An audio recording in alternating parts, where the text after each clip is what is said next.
अस्सलाम वालेकुम एवरीवन। आप सबको मेरी तरफ से ईद बहुत-बहुत मुबारक हो। थोड़ा-सा लेट हो गया है व्लॉग क्योंकि मेरी तबीयत नहीं ठीक थी और बहुत ज़्यादा बिज़ी थी।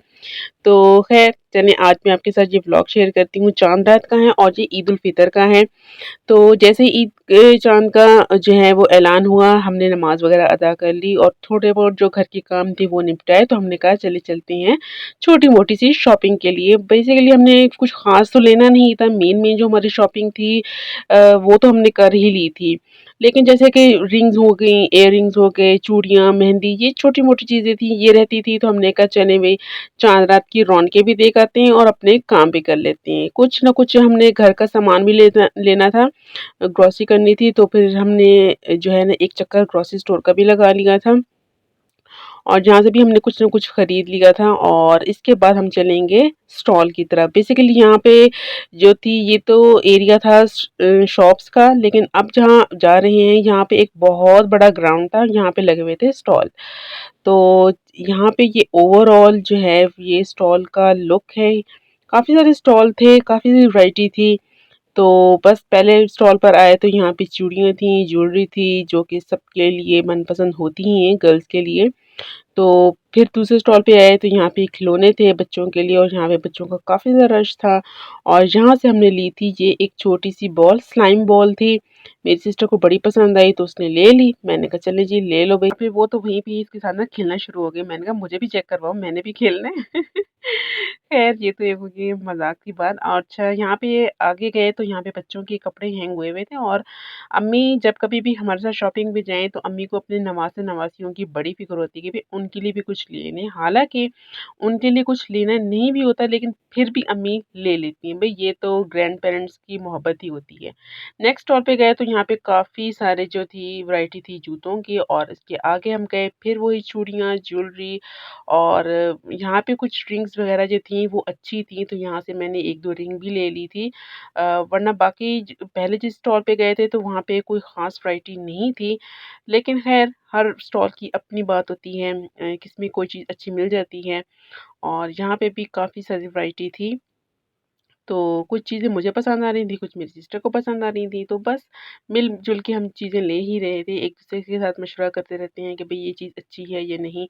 तो उसने कहा ये चूड़ा भी रिकॉर्ड कर लो। ख़ैर आगे चलते गए यहाँ पे भी काफ़ी सारे स्टॉल थे और यहाँ पे जो था बॉयज़ के लिए ना कुर्ते लगे हुए थे और अम्मी ने कहा भई देखो अपने भांजे के लिए। मैंने कहा नहीं अम्मी उसका नाप का यहाँ पे कोई कुर्ता नहीं है क्योंकि वो माशाल्लाह से काफ़ी बड़ा हो चुका है। ख़ैर कुछ दिनों के बाद वो यहाँ पे आएँगे तो उनकी वीडियोज़ वग़ैरह भी मैं आपके साथ ज़रूर रिकॉर्ड करके शेयर करूँगी। बच्चा पार्टी जब आएगी तो इंशाल्लाह। और यहाँ पे आप लोग काम चेक करें मेरे।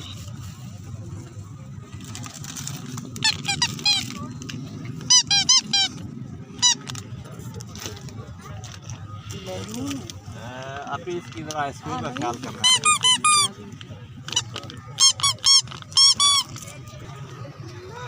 है। इस शॉप पे बहुत सारे टॉयज़ थे और उसमें काफ़ी ज़्यादा वैरायटी थी और ऐसे थे जो चाबी से चलने वाले हैं और जिनमें सीटी वगैरह भी लगी थी, तो मैंने उनको काफ़ी ज़्यादा बचाया लेकिन रिकॉर्ड नहीं किया क्योंकि शॉपकीपर फिर वो थोड़ा-सा देख रहे थे तो मुझे अजीब-सा लग रहा था लेकिन मैंने एन्जॉय फुल किया। और यहाँ पे पानी का इंतज़ाम भी था और ये चीज़ मुझे बड़ी अच्छी लगी क्योंकि पहले जब हम कभी आते थे तो इसमें पानी की अरेंजमेंट नहीं होती थी। और यहाँ पे बच्चे पार्टी को देखिए बिल्कुल हर फ़िक्र से आज़ाद,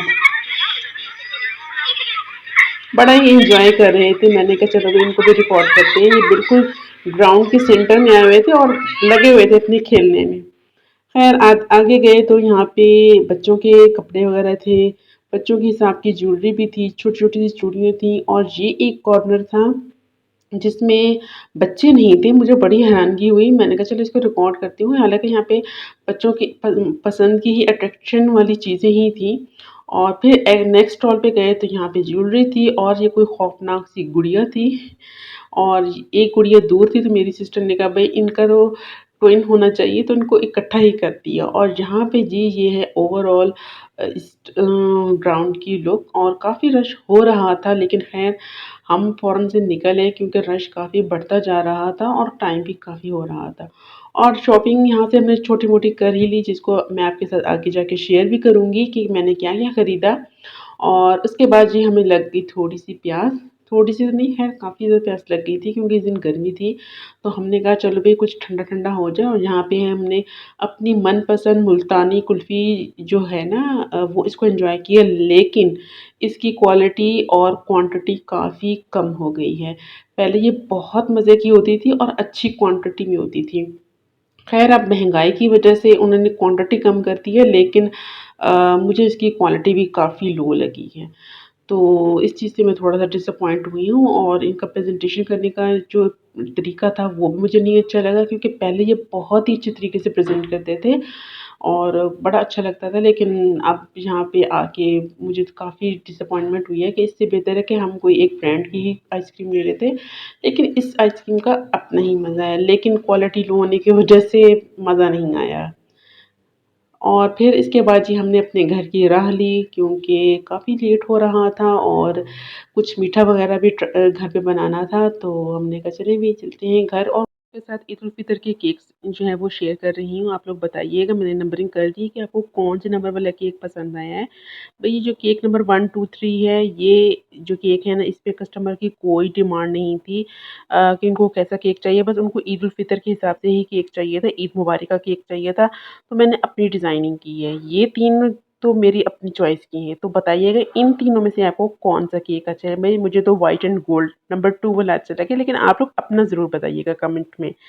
ठीक है? तो ये 1-1 पाउंड के केक थे और तीनों ख़ैर अपनी तरफ से मैंने बहुत ही अच्छे बनाने की कोशिश की है और ईद वाले दिन मैंने बनाई थी बिरयानी और पूरे मैंने रिकॉर्ड नहीं किया। भई बस मैंने कहा था कि जिस टाइम मैं दम लगाऊँगी और जब इसकी मिक्सिंग होगी फाइनल, तो मैं आपके साथ इसका क्लिप शेयर कर दूँगी और ये बहुत मज़ेदार बनी थी। अल्हम्दुलिल्लाह मेरे घर वालों को बहुत पसंद आई थी मसालेदार तह वाली बिरयानी और इसकी रेसिपीज़ भी मैंने बहुत बार ट्राई की हुई हैं और अब अल्हम्दुलिल्लाह मुझे परफ़ेक्ट बिरयानी बनाना आ गई है। मतलब कि मैंने बहुत सी रेसिपीज़ ट्राई की और बहुत सी रेसिपीज़ को मिक्स कर के तो अब जो है ना वो स्पाइसी और मसालेदार तह वाली बिरयानी जो है वो मैं बनाना सीख गई हूँ अल्हम्दुलिल्लाह। अच्छा जी, ये जो केक था ये 2 पाउंड का था, ईद मुबारक का ही केक था, लेकिन ये कस्टमर ने खुद सैंपल भेजा था और ये कलर मुझे बड़ा ही प्यारा लगा। मैंने बड़ी ही ट्रायल के बाद बनाया था और ये भी एक सिंपल सा केक उनको चाहिए था। पर्पल कलर का था, बिल्कुल लाइट सा शेड था और उसके ऊपर कुछ प्लांट्स थे, तो मैंने इसको क्रीम से ही बनाया है और अल्हम्दुलिल्लाह ये उनको बहुत पसंद आया है। और ये जो नंबर 6 केक है, ये और नंबर 7 ये एक कस्टमर के केक थे, तो उनको 1-1 पाउंड में ही चाहिए था और उन्होंने सेलेक्ट करके बताया था कि ये केक किस तरीके से आपने बनाने हैं। ये चॉकलेट फ्लेवर में केक था और ये भी मुझे बड़ा ही क्यूट सा लगा था, लेकिन इस पे जो है ना वो गोल्डन स्प्रिंकल्स भी लगे हुए थे, लेकिन वो बस वर्क ओवरलोड होने की वजह से मैं बिल्कुल ही भूल गई, लेकिन कस्टमर ने मुझे बिल्कुल भी नहीं कहा कि आपने ये चीज़ मिस कर दी है। और जब सारे केक्स बना लिए तो मैंने सोचा आपके साथ अपनी मेहंदी भी शेयर कर लूँ। बड़ी ही सिंपल सी मैंने मेहंदी लगवाई थी और बहुत ही कम टाइम में लगवाई थी अपनी सिस्टर से। मेहंदी के बगैर मुझे ईद नहीं लगती और आप लोगों ने बताना है कि आपकी ईद कैसी गुज़री और आपको कितनी ईदी मिली, कमेंट में ज़रूर बताइएगा। और यहाँ पे मैं आपके साथ अपनी कुछ छोटी-मोटी चीज़ें शेयर कर रही हूँ। उम्मीद है कि आपको ये व्लॉग पसंद आया। अगर व्लॉग अच्छा लगा तो इसे लाइक करें, कमेंट ज़रूर करें और चैनल पर अगर नए हैं तो इसको ज़रूर सब्सक्राइब करें। मिलते हैं आपसे नेक्स्ट वीडियो में। अल्लाह हाफ़िज़।